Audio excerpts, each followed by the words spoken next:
Newton's third law of motion. To every action there is always an equal and opposite reaction. Or action and reaction are equal and opposite. Means action होगा तो उसका reaction भी होगा. Means अगर हम कोई दो body लेते हैं, मैंने यहाँ पे दो बॉडी ले ली ए एंड बी, जब दोनों ये कोलाइड करेंगी तो बॉडी ए के ऊपर बी बॉडी फोर्स एक्सर्ट करेगी और उसकी डायरेक्शन किस तरफ होगी, इस तरफ. उसको मैं लिख रहा हूँ एफ ए बी के साथ. आल्सो बी बॉडी के ऊपर ए बॉडी भी फोर्स एक्सर्ट करेगी, उसकी डायरेक्शन किस तरफ होगी, इस तरफ, एफ बी ए.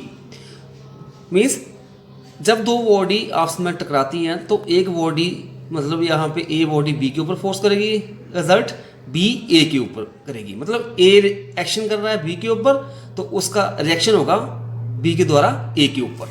और according to Newton third law of motion ये दोनों फोर्सेज होंगी वो इक्वल मैग्नीट्यूड होंगी बट अपोजिट इन डायरेक्शन. मतलब F A B equal to minus F B ए.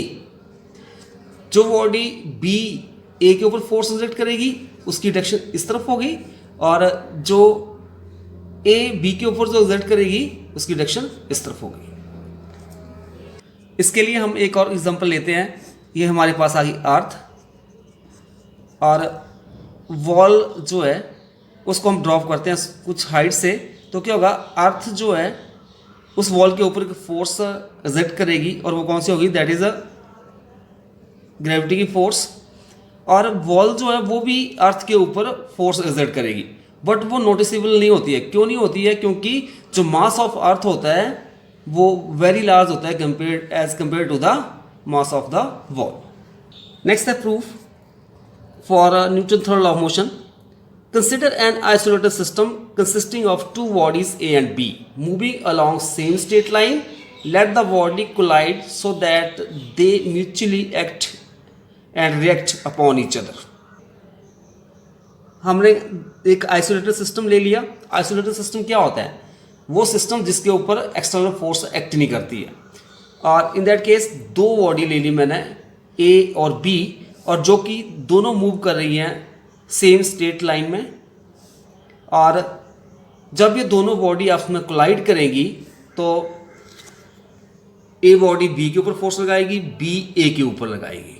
दोनों का लाइन ऑफ एक्शन फोर्स जो होगा वो अपोजिट होगा बट इक्वल मैग्नीट्यूड होगा.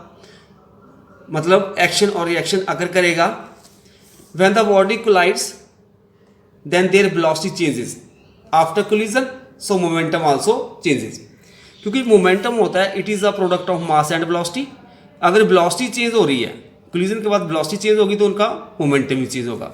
तो जो बॉडी ए थी उसके मोमेंटम में चेंज आया वो मैंने मान लिया डेल P1 और जो बॉडी बी है उसके मोमेंटम में जो चीज़ आया वो मैंने मान लिया del P2.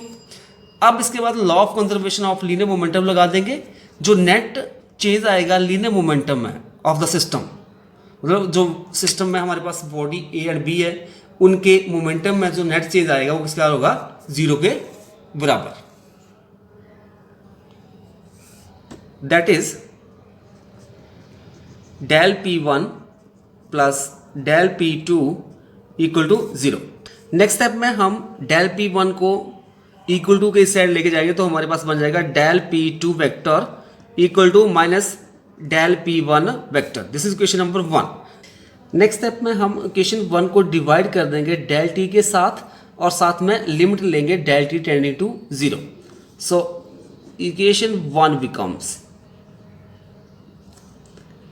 Limit del T tending to zero del P2 vector over del T equal to minus limit del T tending to 0 del P1 vector over del T.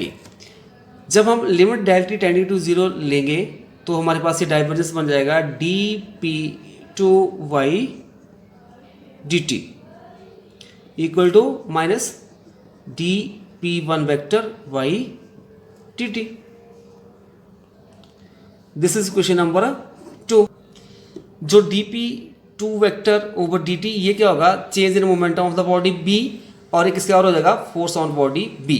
और साथ में जो dp1 by dt the time rate of change of momentum p1, और ये किसका है, body ए के momentum में जो चेंज आ रहा है, और ये किसके बराबर हो जाएगा,